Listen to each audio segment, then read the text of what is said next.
Hello friend, এএমসিসি তে আপনাদের সকলকে স্বাগত। আজ আমরা নেট সেট জেনারেল পেপার সম্পর্কে আলোচনা করব। এর আগের ভিডিওতে আমরা নেট সেট জেনারেল পেপারের সিলেবাস সম্পর্কে আলোচনা করেছি।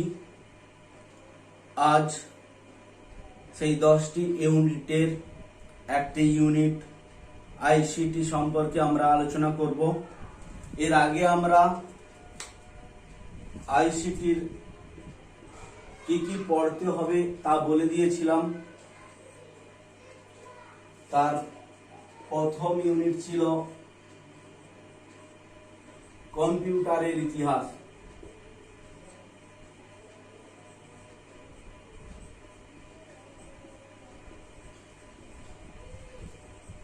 কম্পিউটারের ইতিহাস।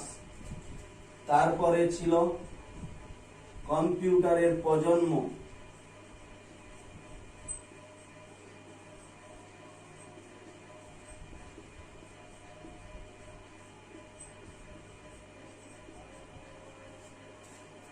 এরপরে ছিল কম্পিউটারের শ্রেণীবিভাগ, তারপরে মেমোরি। এরকম অনেকগুলি ভাগ আমরা আগেই আলোচনা করেছি। আজ আমরা কম্পিউটারের ইতিহাস এবং কম্পিউটারের প্রজন্ম সম্পর্কে জানব। সর্বপ্রথম আমরা কম্পিউটারের ইতিহাস সম্পর্কে জানব। কম্পিউটার সর্বপ্রথম যদি ধরা হয়, কম্পিউটার নয়, সর্বপ্রথম যদি আমরা গণক যন্ত্র ধরি, সর্বপ্রথম অ্যাবাকাস।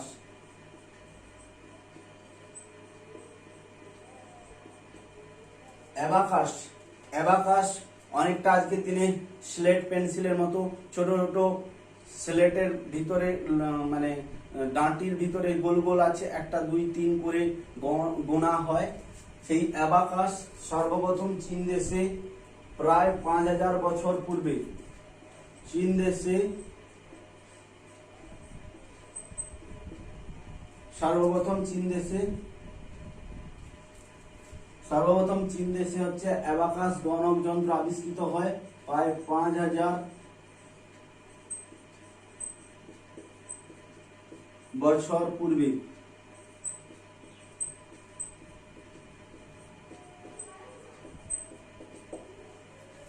সর্বপ্রথম অ্যাবাকাস যন্ত্র আবিষ্কৃত হয় প্রায় 5000 বছর পূর্বে চীন দেশে সর্বপ্রথম আবিষ্কৃত হয়। নেক্সট হচ্ছে নেপিয়ার বোন।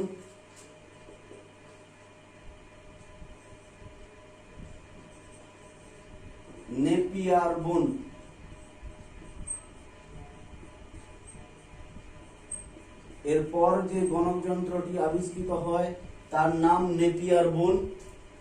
কত খ্রিস্টাব্দে? 1617 খ্রিস্টাব্দে। 1617 খ্রিস্টাব্দে আবিষ্কারক কে ছিলেন? জন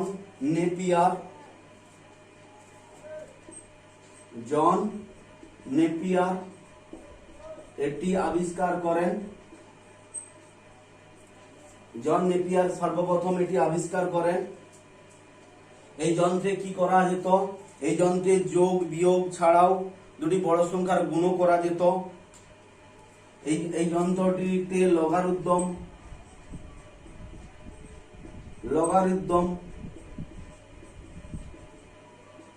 অ্যান্টি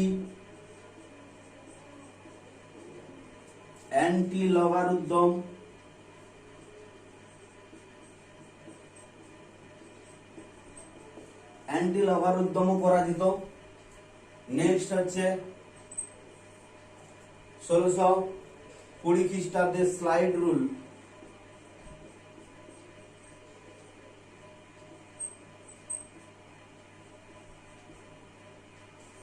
স্লাইড রুল 1620 খ্রিস্টাব্দে আবিষ্কৃত হয়। আবিষ্কারক কে ছিলেন? ইংরেজ গণিতজ্ঞ উইলিয়াম অক্রেটেড। ইংরেজ গণিতজ্ঞ উইলিয়াম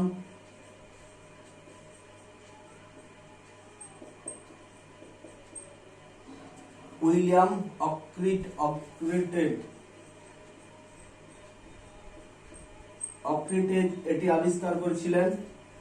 এটির মাধ্যমে কি করা হতো, এটি স্কেলের মতো দেখতে, এটিও যোগ বিয়োগ গুণ ভাগ করা যেত। নেক্সট হচ্ছে পাকসলিন।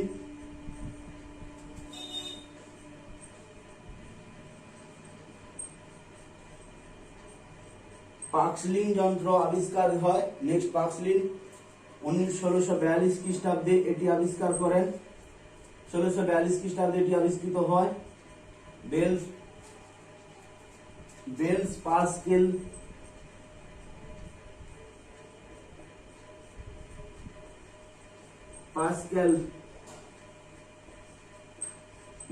পাস্কেল এটি আবিষ্কার করেছিলেন। তার নামানুসারে পাকসলিন। এটি হচ্ছে নেক্সট পয়েন্ট হচ্ছে এটি সর্বপ্রথম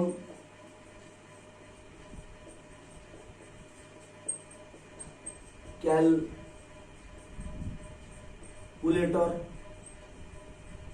এটি সর্বপ্রথম ক্যালকুলেটর। তাহলে আমরা চারটা জানলাম কি কি, অ্যাবাকাস, নেপিয়ার বোন, স্লাইড রুল, তারপরে বেল পাকসলিন। নেক্সট আমরা জানবো পাকসলিনের পরে স্টেপড রেগনার।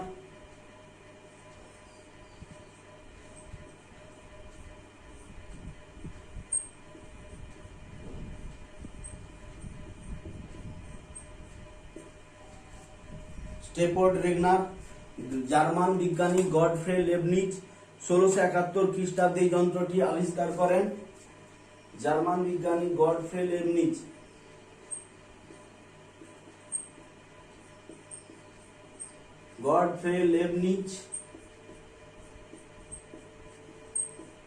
এই যন্ত্রটি আবিষ্কার করেন।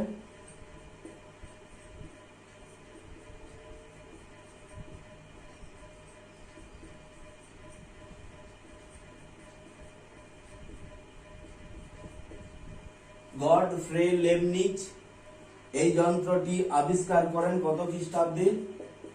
1671 খ্রিস্টাব্দে এই যন্ত্রটি আবিষ্কার করেছিলেন। এটির মাধ্যমে যোগ বিয়োগ গুণ ভাগ সবই করা যেত। যোগ করা যেত, গুণ করা যেত, বিয়োগ ভাগ সবই চারটি করা যেত এই যন্ত্রটি। নেক্সট হচ্ছে 6 নম্বর হচ্ছে ডিফারেন্সিয়াল ইঞ্জিন।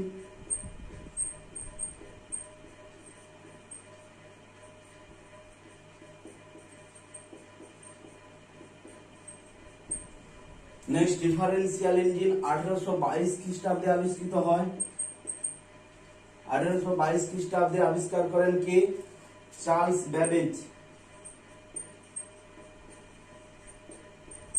ব্যাবেজ।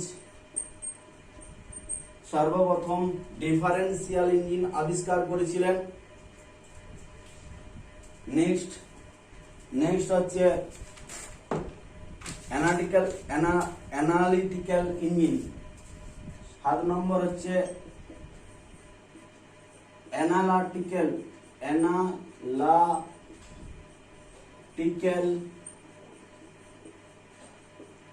ইঞ্জিন।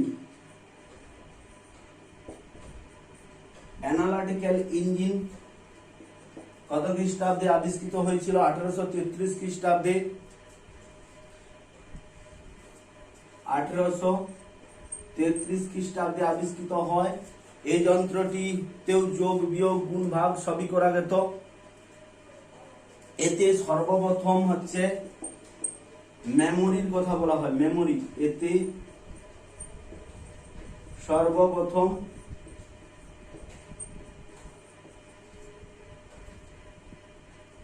মেমোরির কথা বলা হয়।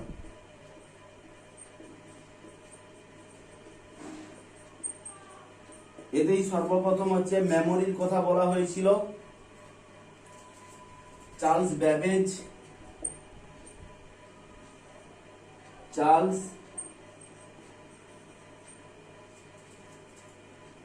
ব্যাবেজ তার তার কাজটি সম্পূর্ণ করে যেতে পারেননি, কিন্তু এই যন্ত্রটি অ্যানালিটিক্যাল ইঞ্জিন চার্লস ব্যাবেজ তৈরি করেছিলেন, কিন্তু পুরোটা সম্পূর্ণ করতে পারেননি। কিন্তু তার পরবর্তীকালে যেসব বিজ্ঞানীরা ছিলেন তারা তার কাজকে পরিসমাপ্তি করেছিলেন। তাই চার্লস ব্যাবেজকে তার কর্মপন্থার জন্য বা কাজের জন্য, তার কাজটির জন্য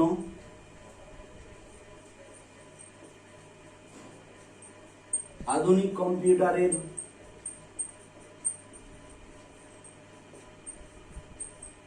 কম্পিউটারের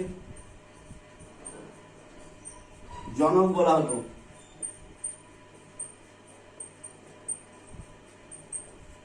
আধুনিক কম্পিউটারের জনক বলা হতো। অ্যানালিটিক্যাল ইঞ্জিন চার্লস ব্যাবেজ তৈরি করেছিলেন, কিন্তু তার কাজ সম্পূর্ণ করে যেতে পারেননি। তার পরবর্তীকালে যেসব বিজ্ঞানীরা ছিলেন তারা তার কাজটিকে সম্পূর্ণ করেছিলেন। তো আমরা 7 নম্বর অ্যানালিটিক্যাল ইঞ্জিন পড়লাম। Next IBM.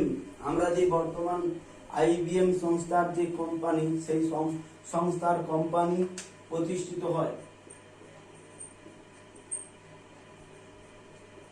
8 নম্বর আইবিএম কত খ্রিস্টাব্দে প্রতিষ্ঠিত হয়েছিল? 1890 খ্রিস্টাব্দে প্রতিষ্ঠিত হয়েছিল। কে প্রতিষ্ঠাতা করেছিলেন? Harman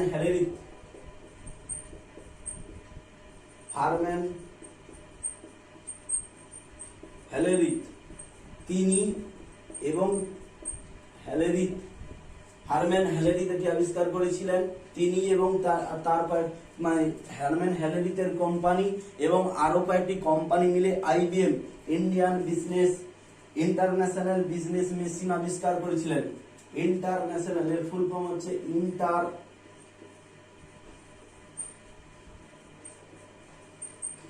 national business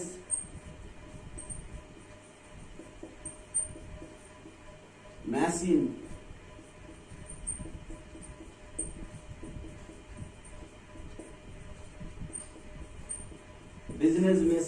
international business machine আবিষ্কার করেছিলেন আইবিএম সংস্থার প্রতিষ্ঠাতা হারম্যান হেলেরিথ। নেক্সট আমরা পড়ব 9 নম্বরে কি মার্ক ওয়ান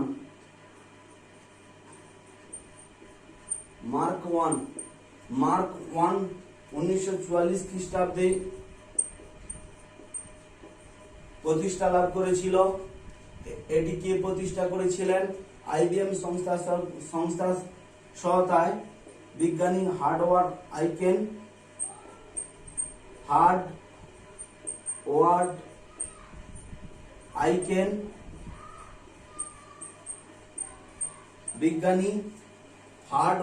আইকেন এই যন্ত্রটি তৈরি করেন।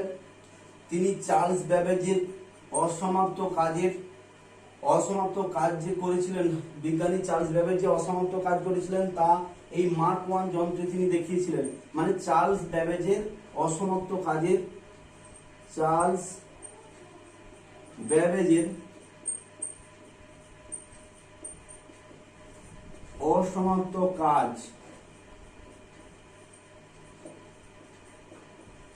তিনি পূর্ণ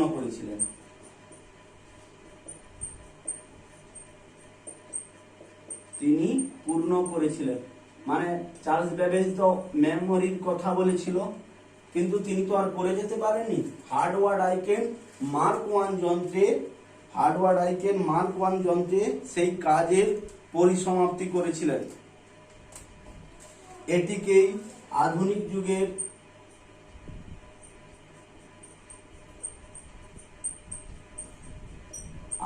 যুগের গণক যন্ত্র বলা হয়।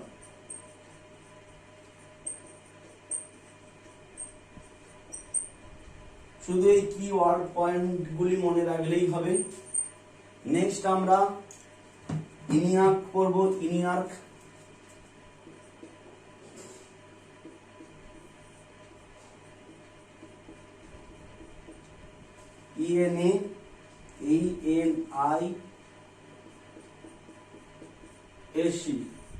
ENIAC ইনিয়াক প্রতিষ্ঠিত হয়েছিল 1946 খ্রিস্টাব্দে বা 1946 খ্রিস্টাব্দে এটি আবিষ্কৃত হয়। ইনিয়াক এর full form international electronic numerical integrator and calculator. Electronic full form electronic numerical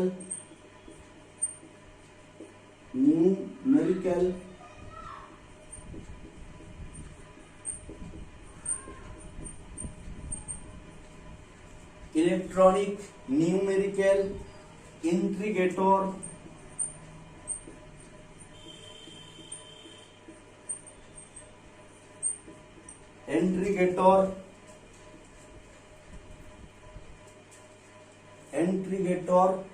and calculator.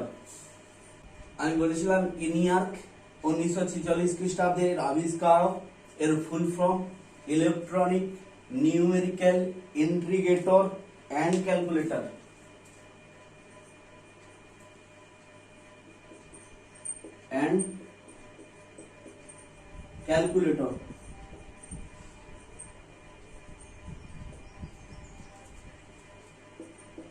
Next আবিষ্কারক জেপি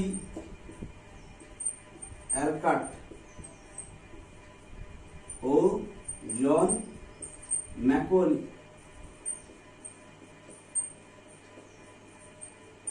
জন ম্যাকলি এটি আবিষ্কার করেন। লাস্ট আমরা যার লাস্ট দুটি রয়েছে সে দুটি হলো অ্যাডস্যাক। আচ্ছা x11 x12 অ্যাডস্যাক ADSAC অ্যাডস্যাক 1949 খ্রিস্টাব্দে আবিষ্কার করেন। এর full form electronic relay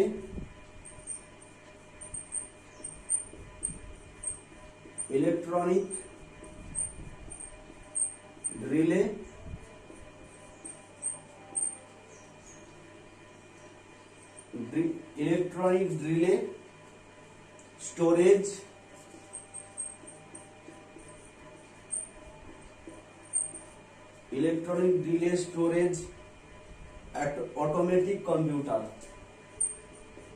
automatic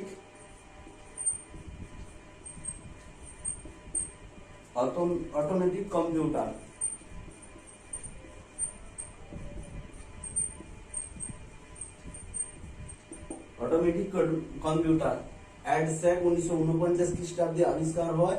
এর ফুল ফর্ম হচ্ছে electronic relay storage automatic computer. আবিষ্কারক মরিস উইলকিন্স। মরিস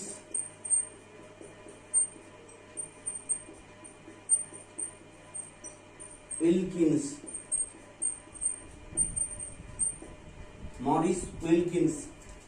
সর্বশেষ ইউনিভ্যাক কম্পিউটার প্রজন্মের সর্বশেষ ইউনিভ্যাক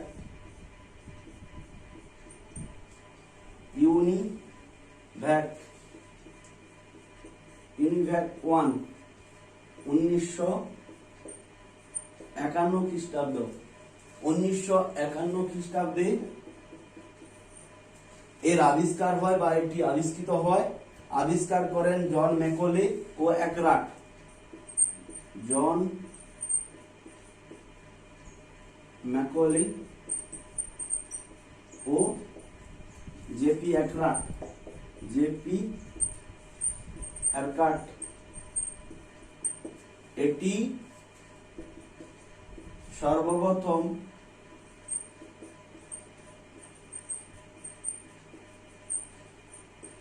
ডিজিটাল কম্পিউটার। এটি সর্বপ্রথম ডিজিটাল কম্পিউটার। এটি সর্বপ্রথম ডিজিটাল কম্পিউটার হিসাবে ইলেকট্রনিক ডিজিটাল কম্পিউটার এটি সর্বপ্রথম ইলেকট্রনিক, এটি সর্বপ্রথম ইলেকট্রনিক ডিজিটাল কম্পিউটার হিসাবে ধরা হয়। আমরা মোটামুটি ভাবে কম্পিউটারের ইতিহাস সম্পর্কে জানলাম। কম্পিউটারের ইতিহাস, কিভাবে কম্পিউটার আবিষ্কার হয়, কবে থেকে কম্পিউটার আবিষ্কার হয় বা কবে থেকে মানুষের ধারণা জন্মায় কম্পিউটার সম্পর্কে। এরপর আমরা কম্পিউটারের প্রজন্ম সম্পর্কে জানব। কম্পিউটারের প্রজন্মকে কয়টি ভাগে ভাগ করা যায় সেসব সম্পর্কে বিস্তারিতভাবে জানব। কম্পিউটারের প্রজন্মকে মোটামুটি 5টি ভাগে ভাগ করা যায়। কম্পিউটারের প্রজন্ম,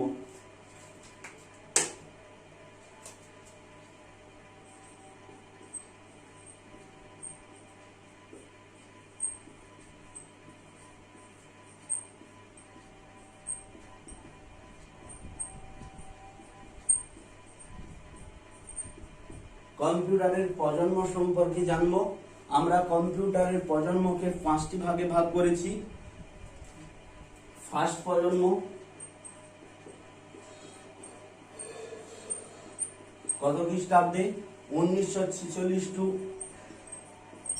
56। বিভিন্ন বইয়ে বিভিন্ন প্রজন্ম তারিখ ধরা হয়, ওটা নিয়ে কোনো দ্বিমতে যাওয়ার কোনো কথা নেই।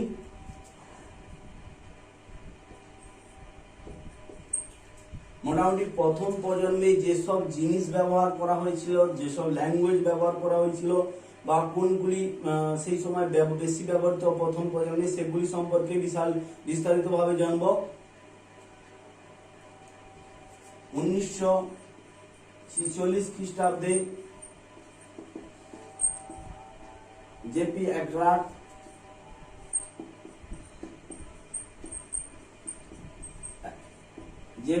অ্যাকরাট এবং জন ম্যাকলি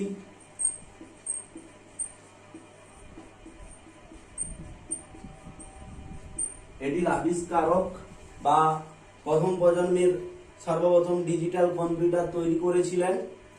এতে কি লাগানো হতো? এতে ভ্যাকাম টিউব ব্যবহৃত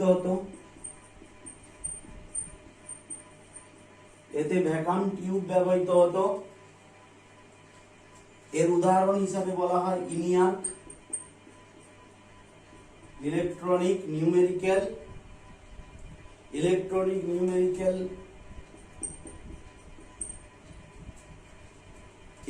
নিউমেরিক্যাল ইন্টারগেটর এন্ড কম্পিউটার। এটি এর প্রথম প্রজন্মে ব্যবহৃত যন্ত্রাংশ। নেক্সট আমরা পড়ব দ্বিতীয় প্রজন্ম।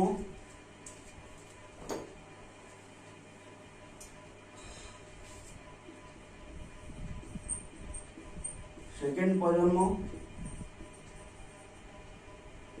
সাল 1956 টু 63। 1956 টু 63 খ্রিস্টাব্দে এতে ট্রান্সমিটারের প্রয়োগ করা হতো, ট্রানজিস্টার।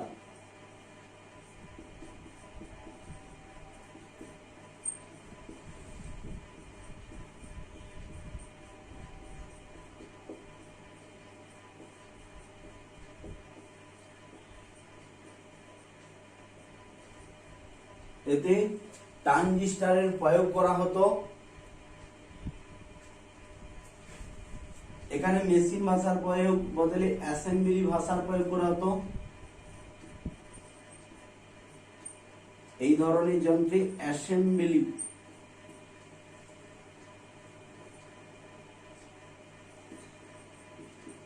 ভাষার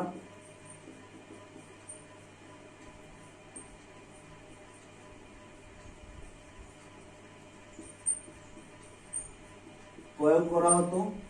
আমরা পরে বলবো যে অ্যাসেম্বলি ভাষা কি বা অ্যাসেম্বলি ভাষা কখন ব্যবহৃত হয় বা কম্পিউটারে কখন অ্যাসেম্বলি ভাষার প্রয়োগ করা হয়।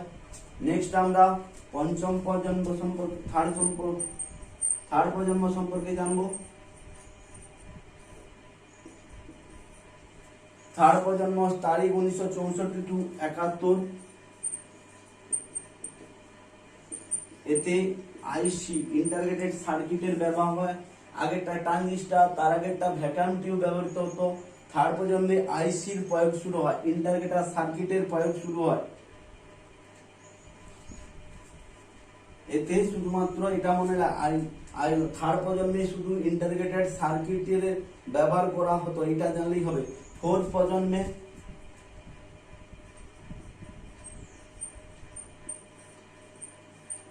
ফোর্থ প্রজন্মে কি ব্যবহার করতে হয়, ওই ইন্টারগ্রেটেড সার্কিট ব্যবহার করতো, কিন্তু কখনো কখনো হচ্ছে ভেরি লার্জ স্কেল ইন্টারগ্রেশন ব্যবহার করা হতো, কখনো আল্ট্রা লার্জ স্কেল ইন্টারগ্রেশন ব্যবহার করা হতো। মানে ওই আইসিরই ব্যবহার করা হতো, কিন্তু আইসি দুটি ভাগ ছিল, ভেরি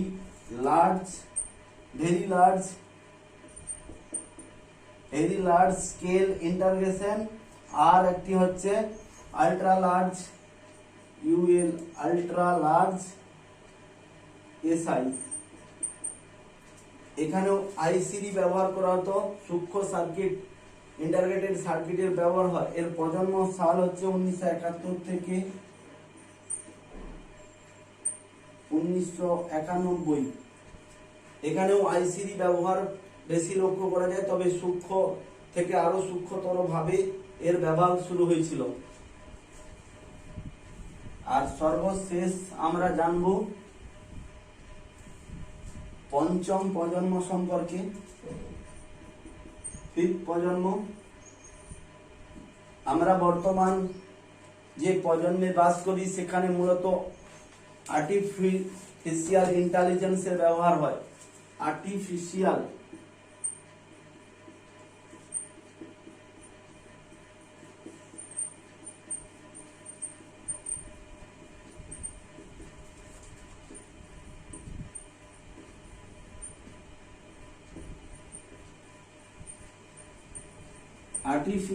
ইন্টেলিজেন্সের ব্যবহার করা হয়। আর্টিফিশিয়াল ইন্টেলিজেন্স বলতে কি না, আর্টিফিশিয়াল এই যে বর্তমান যেসব রোবট আবিষ্কৃত হচ্ছে, তাতে যে ধরনের মেমোরি ব্যবহার করা হচ্ছে বা যন্ত্রাংশ ব্যবহার করা হচ্ছে, সেগুলি মূলত আর্টিফিশিয়াল ইন্টেলিজেন্স। মোটামুটি আজ আমরা কম্পিউটারের ইতিহাস পড়লাম, প্রায় 13টি কম্পিউটারের প্রজন্ম ইতিহাসের ধারণা পড়লাম। তারপরে আমরা কম্পিউটার প্রজন্ম পড়লাম, একেবারে 5টি প্রজন্ম আমরা ভালোভাবে বোঝালাম। মোটামুটি এই কি পয়েন্টগুলো মনে করলে, অর্থাৎ ফার্স্ট প্রজন্মে ভ্যাকুয়াম টিউব ব্যবহার করা হয়েছিল, সেকেন্ড প্রজন্মে ব্যবহারকৃত ট্রান্সমিটার ব্যবহার করা হয়েছিল বা ট্রানজিস্টার ব্যবহার করেছিল। থার্ড প্রজন্মে হচ্ছে আইসি ইন্টারগ্রেটেড সার্কিটের ব্যবহার শুরু হয়েছিল। ফোর্থ প্রজন্মে ইন্টারগ্রেটেড সার্কিট ব্যবহার হয়েছিল, কিন্তু সেখানে সূক্ষ্ম সার্কিটের ব্যবহার শুরু হয়েছিল। আর পঞ্চম প্রজন্মে আমরা আর্টিফিশিয়াল ইন্টেলিজেন্সের ব্যবহার দেখতে পাই। এভাবে আমরা মোটামুটি আজকে কম্পিউটারের দুটি পার্ট পড়িয়ে দিলাম, কম্পিউটারের ইতিহাস এবং কম্পিউটারের প্রজন্ম। নেক্সট ভিডিওতে আমরা কম্পিউটারের শ্রেণীবিভাগ এবং কম্পিউটার মেমোরি সম্পর্কে জানাবো।